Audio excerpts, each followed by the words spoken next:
लोकशाही मूल्यांना बळकटी देण्याच्या उद्देशाने वंचित बहुजन आघाडीने प्रथमच पक्षांतर्गत पदाधिकारी निवडणुकीचा प्रयोग राबवला। सोलापूर शहर जिल्ह्यातील सुमारे 1100 क्रियाशील सदस्यांनी या मतदान प्रक्रियेत सहभाग नोंदवत पक्षाच्या अंतर्गत लोकशाहीला पाठबळ दिले। रंगभवन येथील समाज कल्याण केंद्रात गुरुवारी सकाळी 11 ते सायंकाळी 5 या वेळेत मतदान शांततेत आणि उत्साहपूर्ण वातावरणात पार पडले। मतदानासाठी कार्यकर्त्यांची लक्षणीय गर्दी पाहायला मिळाली।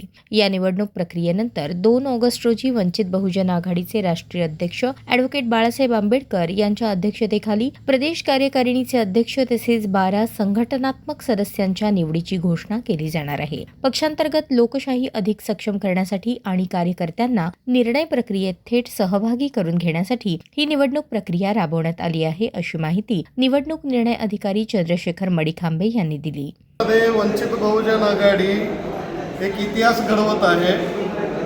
श्रद्धेय बाळासाहेब आंबेडकर यांच्या आदेशानुसार या महाराष्ट्रातलं हे पहिलं निवडणूक प्रदेश अध्यक्ष आणि महाराष्ट्राच्या कार्यकारिणी निवडीसाठी आज मतदान होत आहे।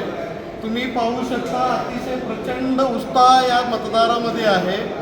एक महाराष्ट्राला लोकशाही काय आहे याची दिशा आज बाळासाहेब आंबेडकरांनी दाखवून दिलेली आहे की होतात पक्षांतर्गत याच्यामध्ये निवडणुका घेऊन प्रदेश अध्यक्ष आणि राज्य कमिटीची निवडणूक आज या ठिकाणी आपण पाहू शकता या ठिकाणी होत आहे। प्रचंड रांग या ठिकाणी लागलेला आहे। तर एवढंच सांगायचं, बाकीच्या आपण सर्वांना एवढंच सांगू इच्छितो, लोकशाही जे बाबासाहेबांनी दिलेली लोकशाही जर कुठं राबवत असेल तर फक्त श्रद्धेय बाळासाहेब आंबेडकर यांच्या वंचित बहुजन आघाडीमध्ये राबवत आहे, याच्यावरून सिद्ध झालं। आपण आम्ही आकडेवारी काढलेली नाही, सकाळपासून रांग लागलेलं आहे। कधी 4 वाजेपर्यंत निवडणुका म्हणजे मतदान करायचं आहे। 2 तारखेला मतमोजणी आहे। अंतिम निर्णय 2 तारखेला पक्ष कार्यालय मुंबई या ठिकाणी मतमोजणी झाल्यानंतर होऊन जाईल।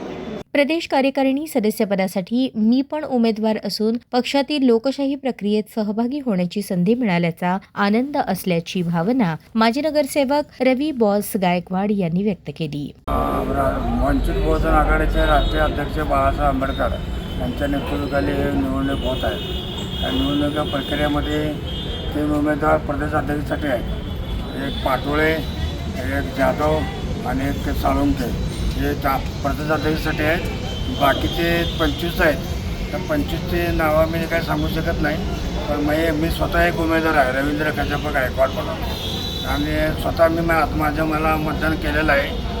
आणि बाकीच्याला कोणाला केलं आहे हे काय गुप्त मतदान असल्यामुळे मी सांगू शकत नाही। आणि वंचित बहुजन आघाडीचा पहिल्यांदा जे मतदान प्रक्रिया आहे त्यामुळं प्रक्रिया चांगला आहे आणि लोकांचा उत्स्फूर्त चांगला आहे। सोलापूर जिल्ह्यातनं कमीत कमी 800-900 मतदान होण्याची शक्यता आहे। निवडणूक प्रक्रिया पारदर्शक आणि सुरळीत पार पडावी यासाठी जिल्हाध्यक्ष चंद्रशेखर मडिखांबे, लालासाहेब मुलाणी, प्रशांत गोणेवार, विक्रांत गायकवाड, रवी बॉस गायकवाड, विनोद इंगळे, सुरेश देशमुख, विजय गायकवाड, सुहास साबण, श्रीनिवास संकपाल, पल्लवी सुरवसे, अविनाश आठवले, नाना कदम, अनिरुद्ध वाघमारे, यशपाल सोनकांबळे, आतिश बनसोडे, दीपक पाराध्ये, सोमनाथ डावरे यांच्यासह वंचित बहुजन आघाडीचे पदाधिकारी आणि कार्यकर्ते मोठ्या संख्येने उपस्थित होते। वंचित बहुजन आघाडीने पक्षांतर्गत निवडणुकीच्या माध्यमातून लोकशाही परंपरेला चालना देण्याचा प्रयत्न केल्याची चर्चा राजकीय वर्तुळात रंगली आहे।